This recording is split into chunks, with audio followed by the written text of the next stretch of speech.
Hi guys, today I'm going to be showing you how to do the triangle end for alpha patterns. So here's an example of what the triangle end kind of looks like on a bracelet. So as you can see, the top kind of tapers outward and then the bottom here will taper inward. I think this one's probably the best example here because it really tapers in at the start and at the end here. I did do a video technically with the triangle start for alpha patterns a couple years ago, but this is a new and improved technique. I like this one better than the one I did in that video. Also, before we get started, I would highly recommend you guys to watch the video all the way through before you start doing this technique, just so you have like a full understanding of how the technique works. Anyways, let's just go ahead and jump into the tutorial. To do this triangle start, you're gonna need to go ahead and pick out the pattern you're gonna be using. I typically do this start for anything that's a bracelet pattern. I don't do this ever for keychains, just these longer, skinnier bracelet patterns. You can technically do this for any width bracelet pattern. However, I don't typically do this for a bracelet that's more than, I would say, 14 or 15 strings wide. Once you have your pattern ready and all your strings and stuff, just go ahead and cut your bass strings how you normally would for any other alpha. Once you have your bass strings cut, go ahead and take your background string and we're gonna go ahead and do a stitched loop here. I will also say that this is going to work if you have odd number or an even number of bass strings. It doesn't matter. I do have an even number in this case, but I will show you guys how to do it if you do have an odd number as well. So from here, when your bass strings are cut and everything's folded in half, you're gonna go ahead and just do the stitched loop like you normally would. Once you have completed your stitched loop, we're gonna go ahead and tape this down and get started on doing the triangle start. So as of right now, the way my bracelet is set up, I kind of have two bundles of thread on either side of each end of this stitched loop. So what I'm gonna do is I'm just gonna pull out one string from each of these bundles and I'm gonna bring that towards the center. So I have my background string here, I have a little bundle and then one string from each bundle and then the other bundle on the other side. Now, if you are doing an odd number of bass strings here, one side is gonna have more bass strings than the other side. So whatever side has more bass strings, you will just pull two strings out on that side. Mine is an even numbered one, so I'm only doing one string for each side for a total of two. Then you're just gonna take your background string and you're just gonna go ahead and start doing your knots over first the bundle of string, then a knot over the first string that you pulled out, then a knot over the second string you pulled out, and then the last knot will be over the last bundle of string.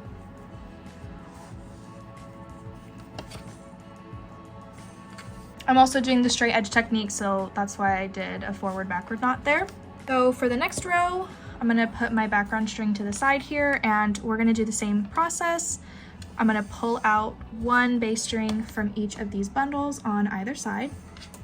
And again, if you do have an odd number of bass strings, you do not need to pull a third string out because we already pulled the third string out the first row. So now the number of bass strings on either side is evened out. So you only need to do one string on each side. And then we're just gonna keep repeating and doing our knots like normal. So first I'm doing a knot over the entire bundle of string on the edge here. Then a knot over the first bass string I just pulled out. Then knots over the next two bass strings.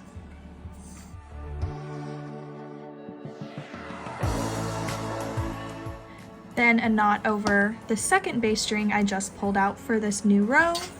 And then finally a knot over the entire bundle of remaining bass strings on the left side.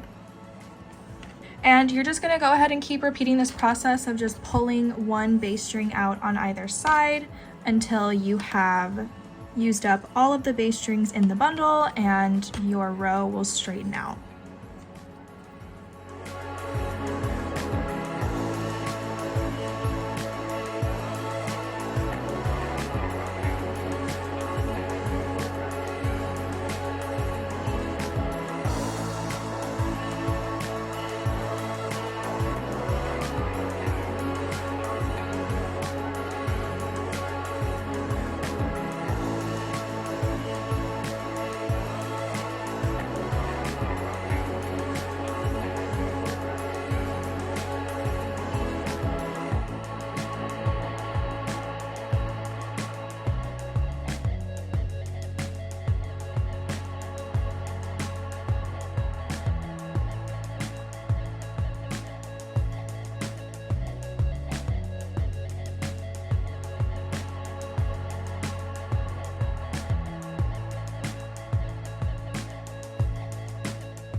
Okay, so I just kept doing the rows until all my base strings are removed from that bundle, and now each base string is just on its own and the rows straightened out. So now you can just do your pattern like normal, and then I will show you guys how to end the bracelet with this same technique.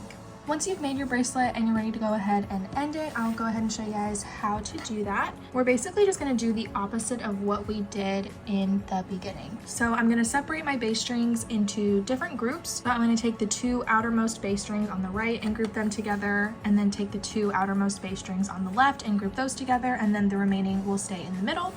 And then when you go ahead and do your next row, you're going to just do a knot over those first 2 base strings that are grouped together. And then you're going to do your knots on your middle section like you normally would.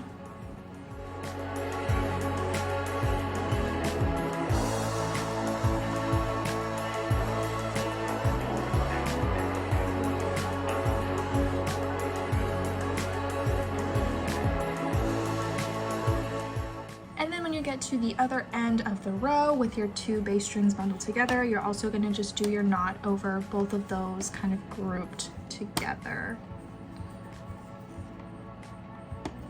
And then for the next row, we're going to just add another base string into this grouping. So now I have 3 grouped here on the left. I have my middle section of base strings, and then I'm going to group a 3rd string into my bundle here on the right. So when you do this row, you're going to now have 3 base strings grouped together, and you're going to do your knot over all 3. Do your knots over your middle section of base strings like normal.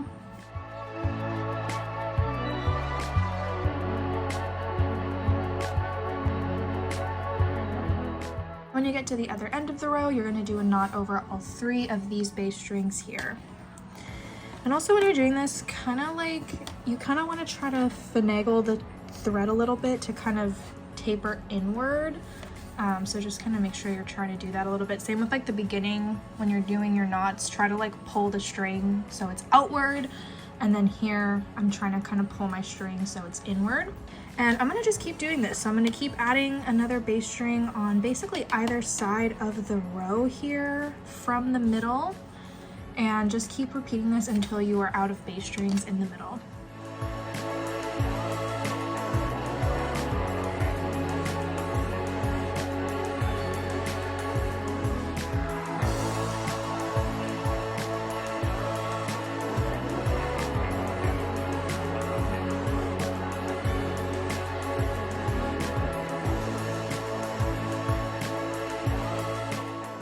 Once you've gotten to the point where you just have like 2 bundles of string here, you can group these together and then just do one big giant knot over everything to combine it. But I leave these out because I do the twisted ties at this point, and it just makes it easier when I already have like 2 separate groups to just do my twisted ties. But if you want to connect them, then you're more than welcome to do that. Here is the end of my bracelet after I just did the twisted ties, and that is pretty much going to wrap it up for this tutorial, you guys. I really hope this was helpful for you. If you have any questions, feel free to let me know in the comments. I'm also going to link this pattern down below just in case I get questions and people want access to it. I will leave that in the description box for you guys. But thank you guys so much for watching. I love you guys. I will see you next time. Bye.